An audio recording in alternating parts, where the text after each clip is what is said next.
નમસ્કાર મિત્રો, સ્વાગત છે તમારું મારી યુટ્યુબ ચેનલ ઓફિશિયલ માહિતીમાં।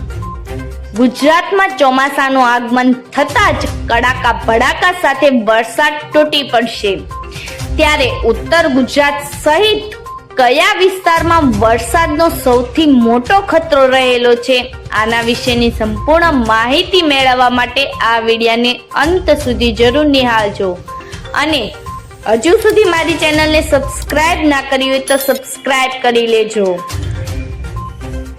મિત્રો, ગુજરાતમાં હજુ પણ કાળઝાળ ગરમીનો સામનો લોકો કરી રહ્યા છે, પરંતુ હવે આ ગરમીમાં ગુજરાતીઓને વધારે નહીં શેકાવવું પડે, કારણ કે ગરમીની વિદાય અને ચોમાસાના આગમનની તૈયારીઓ શરૂ થઈ ગઈ છે। પ્રી મોન્સૂન એક્ટિવિટીઓ પણ શરૂ થઈ ગઈ છે, ત્યારે ગુજરાતમાં ક્યારે ચોમાસું શરૂ થશે તથા ખેડૂતો માટે કેવું રહેશે ચોમાસું, આના વિશેની સંપૂર્ણ માહિતી આપણે આ વિડીયોમાં જોશું। ગુજરાતમાં કાળઝાળ ગરમીની વિદાય થવા લાગી છે અને ચોમાસાના આગમનની તૈયારીઓ પણ શરૂ થઈ ગઈ છે।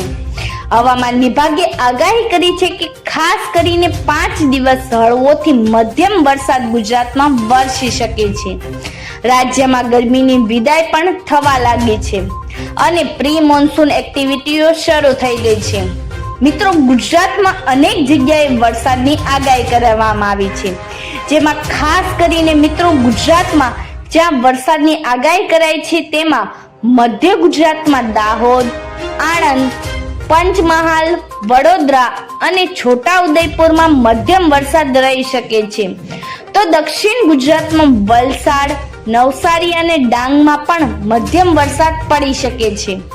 મિત્રો, આગળ વાત કરીએ તો દાહોદ, આણંદ, પંચમહાલ, વડોદરા, છોટાઉદેપુર, વલસાડ, નવસારી અને ડાંગમાં પણ સૌરાષ્ટ્રમાં લગભગ તમામ જિલ્લાઓમાં પ્રી મોન્સૂન વરસાદ વરસી શકે છે, જેમાં ખાસ કરીને અમરેલી, ભાવનગર, જૂનાગઢ અને બોટાદમાં વધુ વરસાદ પડી શકે છે। તો ગુજરાતના પાડોશી સંઘ પ્રદેશ દીવમાં પણ હળવોથી મધ્યમ વરસાદ પડવાની આગાહી હવામાન વિભાગ દ્વારા કરવામાં આવી છે।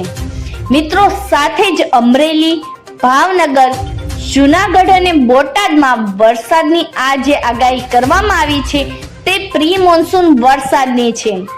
હજુ ચોમાસું તો 15 જૂન પછી શરૂ થાય તેવી સંભાવના રહેલી છે। મિત્રો, ગુજરાતમાં વિધિવત ચોમાસું શરૂ થાય તે પહેલા રાજ્યમાં વરસાદી વાતાવરણ જોવા મળી શકે છે। આ વરસાદ ખેડૂતો માટે ફાયદાકારક સાબિત થઈ શકે છે। આ વખતે ચોમાસું પણ સારું રહેવાની શક્યતા રહેલી છે। મિત્રો, આ વર્ષે ચોમાસું ખેડૂતો માટે વધુ લાભદાયી નીવડે તેવી આગાહી કરવામાં આવી છે। મિત્રો, આવી જ વધુ માહિતી મેળવતી રહેવા માટે મારી ચેનલ સાથે જોડાયેલા રહેજો।